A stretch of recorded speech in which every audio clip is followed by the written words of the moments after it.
کون ہے جو شرک کے لیے گنجائش نکالنا چاہتا ہے؟ یہ کون ہے جو تشیع کو یہ سبق دے رہا ہے کہ اگر شرک بکتے ہیں، نصیری ہیں، تو بھی ہمارے بھائی ہیں؟ یہ مداہنہ کون کروا رہا ہے؟ یہ وسط شر صدر کون دے رہا ہے؟ یہ رسول اللہ میں تو نہیں تھی یہ شر صدر، یہ علی میں تو نہیں تھی یہ شر صدر، وہاں تو نہیں تھی۔ اللہ نے گواہی دی ہے رسول الم نشرح لک صدرک، اے رسول کیا ہم نے آپ کا سینہ کھول نہیں دیا، بہت بڑا نہیں کر دیا؟ دنیا جہان کے رنج و غم برداشت کر سکتے ہو، درد و دکھ برداشت کر سکتے ہو، لیکن اس سینے میں ذرا برابر چونٹی کے برابر بھی شرک کی گنجائش نہیں ہے۔ شرک برداشت نہیں کرنا۔ جب شرک کی باری آئے، تجویز لے کر آئیں تو کیا کہہ دو؟ قل یا ایھا الکافرون لا اعبد ما تعبدون ولا انتم عابدون ما اعبد۔ کہہ دو اے کافرو، جس کی تم عبادت کرتے ہو میں اس کی نہیں کرتا، اور جس کی میں کرتا ہوں مجھے پتہ ہے تم اس کی نہیں کرتے، پس تمہارے ہمارے درمیان کوئی اشتراک نہیں۔ لکم دینکم ولی دین۔ دین کا شرک سے کیا رشتہ ہے؟ دین کا کفر سے کیا رشتہ ہے؟ MI6 نے تشیع کا ورژن نکالا جس میں باقاعدہ شرک عقیدہ بن گیا، عقیدہ بنایا، کتابیں لکھی۔ اسی کراچی کے اندر ادارہ ہے جو کتابیں عقائد، شیعہ عقائد کی کتابیں لکھ رہے ہیں، من گھڑت عقائد، اور کیا کہہ رہے ہیں کہ یہ جو عقائد کی کتابیں شیعہ کی یہ علماء نے لکھی ہیں۔ شیخ مفید کو تو ہم مانتے ہی نہیں ہیں، شیخ توسی کو تو ہم مانتے ہی نہیں ہیں، شیخ صدوق کو تو ہم مانتے ہی نہیں ہیں، شیخ کلینی کو تو ہم مانتے ہی نہیں ہیں، فلاں کو تو ہم مانتے ہی نہیں ہیں۔ خوب، یہ کون ہیں جن کو تم نہیں مانتے؟ تمہیں پتہ یہ کون ہیں؟ یہ معصومین کے نائبین ہیں، اور معصومین کا فرمانا ہے الراد علیہم کالراد علینا۔ جس نے ان کو ٹھکرایا اس نے ہمیں ٹھکرایا ہے، اور جس نے معصوم کو ٹھکرا دیا اس نے اللہ کو ٹھکرایا ہے، اور جو اللہ کو ٹھکرائے تو اللہ اسے کیا جواب دیتا ہے؟ جب یہ کہتا ہے ہم یہ نہیں مانتے، ہم وہ نہیں مانتے، پھر خدا کا فرمانا ہے کہ تمہارے لیے میں نے جہنم تیار کر کے رکھی ہے۔ اور مومنوں کو کیا حکم ہے؟ مومنوں کو کیا حکم ہے کہ ان کے ساتھ اٹھو بیٹھو، ان کے ساتھ رشتے بناؤ۔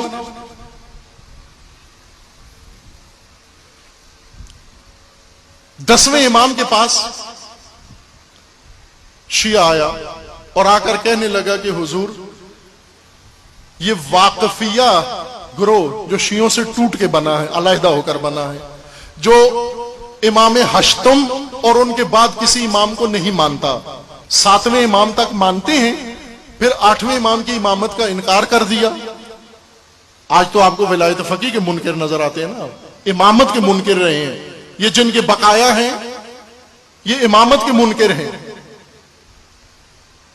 امام 8ویں امام کی امامت کا انکار کیا، 9ویں امام کی امامت کا انکار کیا، 10ویں امام کی امامت کا انکار کیا، اور ائمہ کے خلاف شیعوں کی مجالس میں آ کر، شیعوں کے ممبر پہ بیٹھ کر، شیعوں کے گھروں میں آ کر، شیعہ محلے میں جا کر ائمہ کے خلاف آ کر زہر اگلتے تھے۔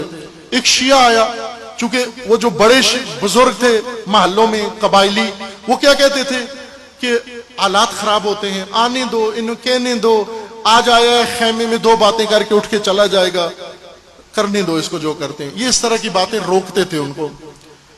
اس شخص نے سوچا کہ یہ تو درست نہیں ہے کہ یہ ہمارے اندر آئیں، ہمارے اندر آ کے ہمارے ہی ائمہ کے خلاف بولیں، اور بول کے فیسیں بھی لے جائیں، نعرے بھی مار جائیں، گمراہ بھی کر جائیں، تباہ بھی کر جائیں، اور احترام کے ساتھ چلے بھی جائیں۔ وہ امام کے پاس آ گیا، امام دہم کے پاس، امام ہادی کے پاس، اور آ کر امام علیہ السلام سے پوچھنے لگا کہ یہ لوگ ہماری مجالس میں آتے ہیں، آ کر وہاں باتیں کرتے ہیں، ہماری محفلوں میں آ بیٹھتے ہیں، کبھی ممبر پہ آ جاتے ہیں، کیا ہم انہیں اپنی محفلوں میں آنے دیں؟ امام نے فرمایا نہ، اس ممتورہ کو اپنی مجالس سے دور رکھو. ممتورہ مطر سے ہے، مطر میم توئے رے، بارش کو کہتے ہیں، اور جس کے اوپر بارش پڑے اس کو ممتور کہتے ہیں، جو بھیگ جائے بارش میں. ممتورہ عرب اس کتی کو کہتے ہیں، کتیا کو کہتے ہیں جو بارش میں کھڑی ہو اور بھیگ جائے اور پھر اس کا بدن نجس ہو جائے، پھر بارش سے آ کر کمرے کے اندر آ کے اپنے بدن کو جھٹکتی ہے، جھاڑتی ہے، اور وہ پانی سارا دائیں بائیں بستر پہ پڑتا ہے، آپ پر پڑتا ہے، آپ کے لباس پہ پڑتا ہے، آپ کے فرش پہ پڑتا ہے، اور سارے ماحول کو نجس کر دیتا ہے. امام نے فرمایا یہ ممتورہ ہیں، پلید افکار، پلید کردار، پلید رجحانات یہ لے کر جب آپ کی محفلوں میں آئیں گے اور آ کر اپنی پلیدی یہ ڈالیں گے تو یہ نجاست ساری آپ کے اوپر پڑے گی، آپ کی اولادیں بہک جائیں گی. اس ممتورہ سے اپنے آپ کو محفوظ رکھو. مثال امام نے دی ہے، اور اس زمانے میں ان کا نام ہی ممتورہ تھا. یہ ورژن تھا تشیع